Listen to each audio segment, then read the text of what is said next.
Now let's have our next speaker, Zhang. Professor Zhang is a senior principal scientist and also the founder and director of Amazon Web Service, Shanghai AI Lab. Now let's have Professor Zhang. Right. Okay, I think I need a permission to share. Let me see. Okay. Now, is that okay? Let me try. All right, can you guys see my screen? Yes, perfect. All right, good morning, and thanks for having me. My work is in machine learning and AI. I don't do much about AI art, but I love art for many years. So I have some different perspective. I'm going to talk about a little bit about my comments of AI and art and the Metaverse and some other projects. All right. So when people talk about art today or AR art today, they typically think of this word called deepfake, right? Essentially transform some kind of transfer some of the styles from early masters into some new works, maybe your photos or maybe your portraits and so on and so forth. Now, what is really funny about that is if you think that is this website called deepart.io, it's essentially deepfake. So as if all the arts previously are shadow, right? So this is what I think we have seen in this panel many other AR art forms, but this is what the public has seen. So is deepfake art? My answer, without going too much of the details, is no, right? Because just emulating masterpiece is not art, but it has a very interesting consequences. That is, the fake art will push us to be more art. Now, think of today that how easy photography is being practiced because the popularity of smartphones. It really pushes, the art of photography to a different levels. That is, you have to make it work as a real art sense.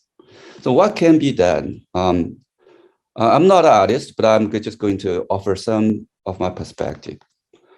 I think of art is primarily the interaction between two activities, using your mind and using your brush, right?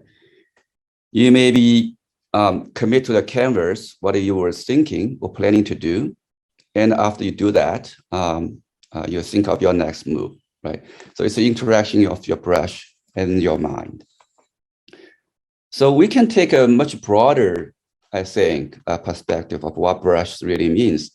If you look at the traditional Chinese arts, those are the brushes that you cannot make any mistake, right?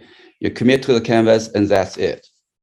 Now today, there is, all these very well-made tools can create it, the analogy, let's say the watercolor, but digitally. And there you can make a lot of mistakes, actually infinite amount of mistakes. You can do a good work. And this is by my daughter. She was drawing a Chinese New Year card for the family and friends. And it actually fooled some master like this is Xu Bing. He actually saw this as a real watercolor. It's not, right? So those are the brushes now. You can make mistakes. So the one dimension, there is a huge freedom because of technology advancement. And we can look at many other aspects, time scale, for instance. So on the left, this is the art piece in the power station.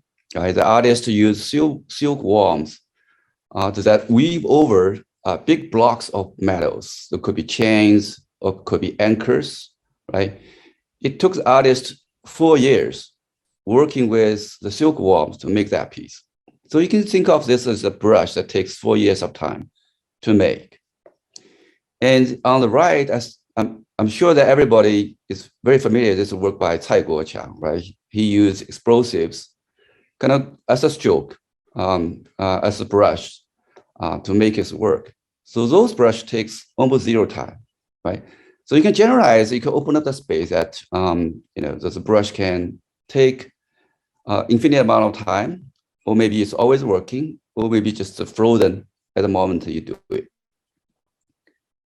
Now, there are programs today that you can effectively use them as your brush, right? This is work by algorithmic Bliss.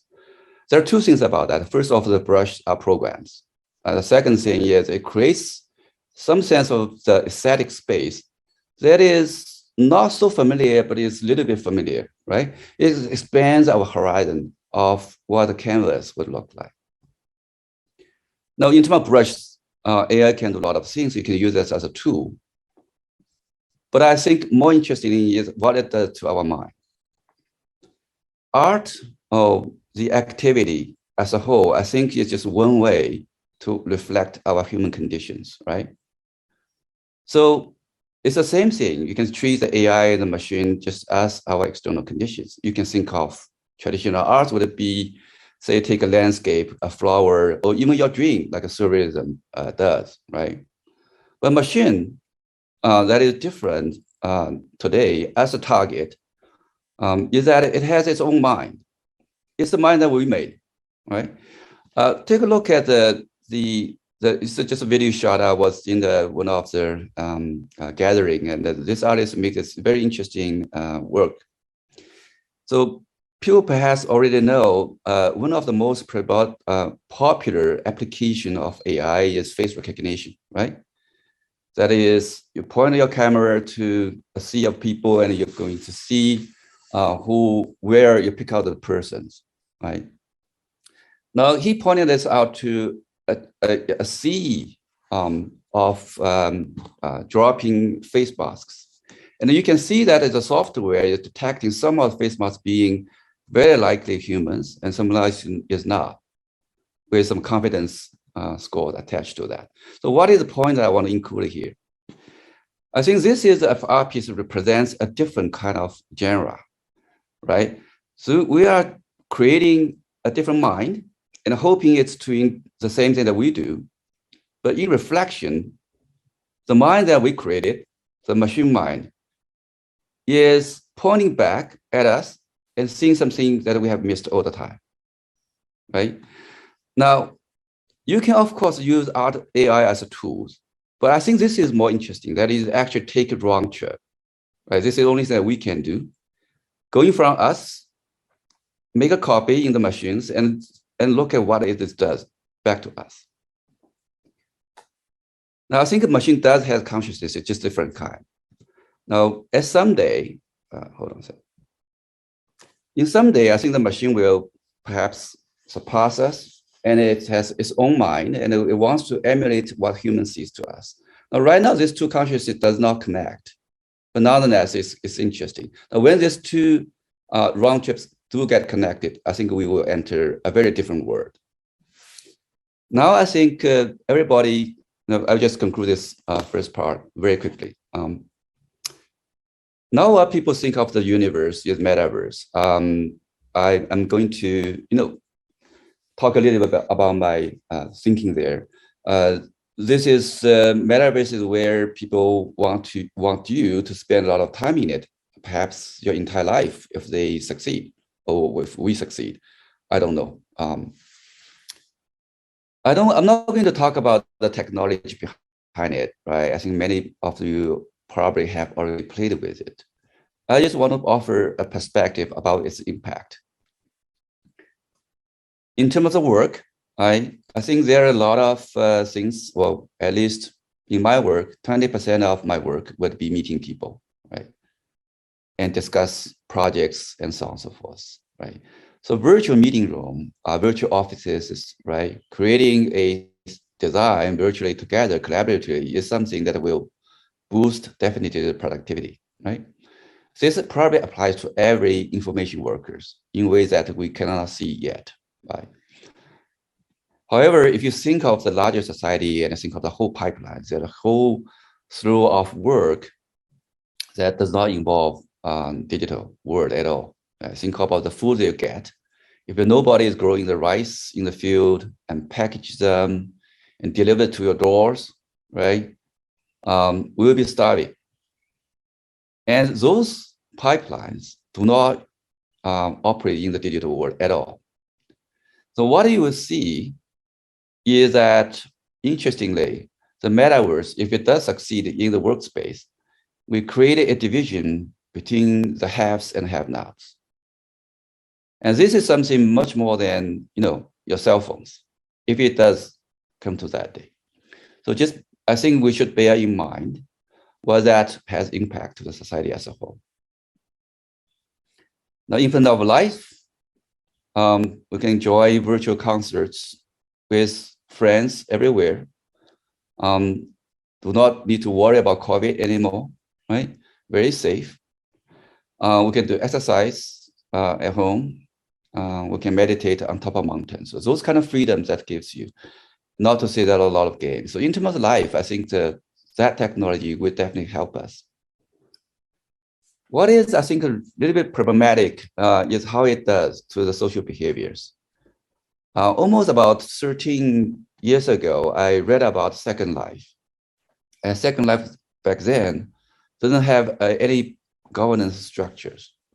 As such, there were many verbal violence then. And I think this goes on even to today. And I think the digital world is such that it causes a lot of information cocoon and polarization as we see today, right? I think the metaverse, just because the freedom it gives you, I will even accelerate that space. The root of the problem is that we always have divided opinions in the shared world, and this is the cause of a lot of conflicts. So if I just want to be simple, I just hit the point home. On a scale of 10, I'm rating the impact of this new technology in terms of work, entertainment, and social behavior. I can see that I think in terms of work, it helps a few, probably as relatively hurt probably more. I think it's a general improvement across the spectrum in terms of entertainment and life support and all on also. But in terms of social behavior, I'm not very optimistic. Right? So if people want to reflect deeply on those, Chufan has already talked about his book and AI 2041 to put the technology into stories. I think it's a very interesting way of hitting the home of what the technology can do and influence you. Just a word of caution. The world of AI and machine learning has been changing very rapidly. And what's relevant today is not going to be relevant tomorrow. And not to say there are many misinterpretations there.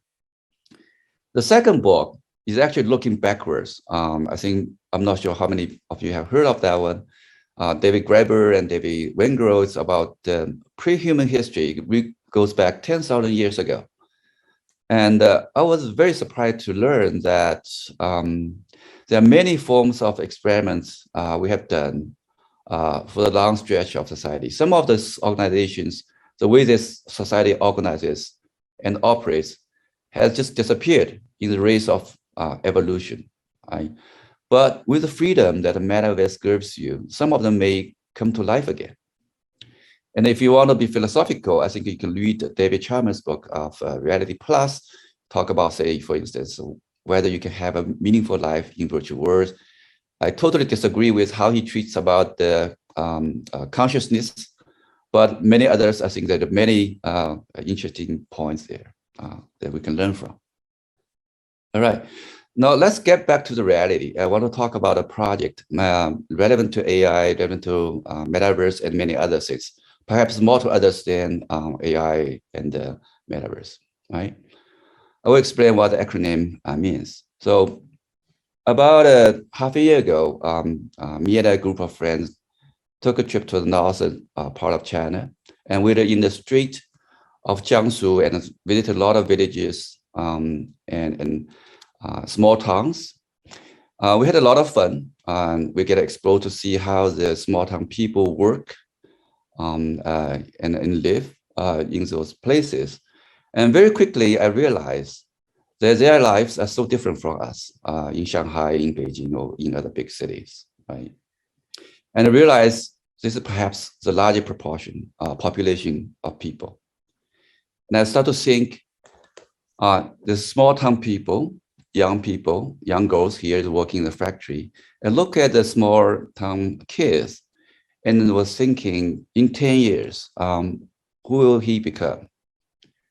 Now, it's not necessarily true that he needs to come to city of Shanghai or Beijing or New York or Paris to be successful, to have a meaningful life.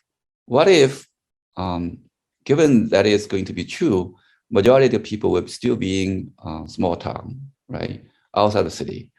What is the problems today, and how can we fix that? Now, this is our education system today. It's certainly true in China, but I think it's almost universally true elsewhere as well. That is, the government will start as general education for everybody, and they go into the college after you pass some exams, and then after you pass another exams, you go into advanced programs, and you end up in hopefully successful career like science, engineers, healthcare, artists, architects, lawyers, business, and all those, right? So this is essentially our education system today. So what is the problem? The problem number one is pretty obvious, right? Not many people, not many kids, due to whatever reason, they can go to colleges, right? There's big bottlenecks here. Now, everybody today in this room has gone through that stage successfully, but bear in mind that a lot of people are being shut behind. They're not even entering the rest of the pipeline, right? You're going through that college advanced programs, you enter into those successful professions. So what is the problem there? I think, let me just point out one concept. I'll call this advanced common senses. That is the foundational ideas underpinning any professions. It is a lens to see the world, and it is also our fundamental drive to react and reflect for a given profession. I'm a computer scientist, but I belong to the general community of scientists, right? So when I say the foundation idea, this is the idea that's shared by different subdomains. Right? What are those, right? For the scientists, we typically work on reductionism, right? It's often a very simple set of principles that govern the world. So that's how we see it, how we see the world. And then we will model that, we do experiments, we predict. We often use, Occam's razor as a principle. Simplicity is better. Einstein once said, simple but not simpler. I think that captures the essence of it. Now, I happen to work in engineering field as well, right? Engineering actually, I don't know if people know that, that's actually fundamentally different from science. Although they have shared some common knowledges, engineers have to make things work, right? And the real world is very complex. You have to deal with complexities. You have to think of things in systematic ways. You have to deal with trade-offs. I think that dealing with trade-offs is also a life of work for architects, right? You have a space, you want to use that space for certain functionalities, you constrain it so that the utility of that functions will shine. And designers, I think that one of the things about designers, they often claim, and they do for those that succeed, they know your latent desires. Empathy, right? Understand people, their deep desire is their, jack of trades. And I have many artist friends or writers and so on and so forth, right? They focus a lot about how you tell a story. So narrative itself sometimes is more important than the content. I'm just making fun of them, right? And the freedom of doing so is extremely important for them, right? I have friends who are doing very well in business, and they look at the world in a very different way. They see very clearly, if you're doing something, then you should think about cost and return, right? And they understood more than anybody else. That's the funny part of that. They understand how the irrational decision making behavior of people are. And they sometimes exploit that, right? And many others. Pick any domain of professions, you'll find there is a set of foundational ideas that they all share. Now, any important social project requires many of those advanced common senses, okay? Just pick COVID situation in Shanghai as example, right? It's 2 years after the virus first appears. We know a lot about that. We know a lot of Omicron variant. it can be simplified with a few very simple sentences. I'm not going to go through that, right? So that's a part of reductionism. But if you want to implement something, say, central quarantine, that's a very simple decision to make. But if you have to implement it in society, it entails a huge amount of complexities. And you need engineer common senses to deal with that. And it is always a trade-off, right? And in terms of empathy, that the designers so well include, you know that food is not the only thing people desire. And it's a high time for people to realize that the freedom, individual freedom and the public health need to be balanced, right?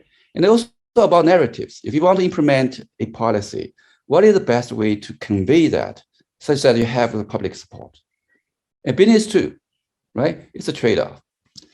So just to hit this at home, the second problem with this system, it is locked all this very important advanced common senses inside a domain.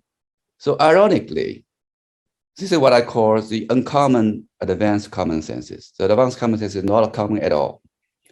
Now, we sometimes call this diversity. We celebrate that, right? There's a dimension. When people talk about diversity today, they talk about, sex, races, family upbringings, cultural differences. But there's another element to that. That's our advanced trainings also give us diversity. And this is a diversity that we can celebrate at peacetime, but it's a division at all other times. So this is problem number 2. So when we see these 2 problems, I think the rest of the talk is not so relevant.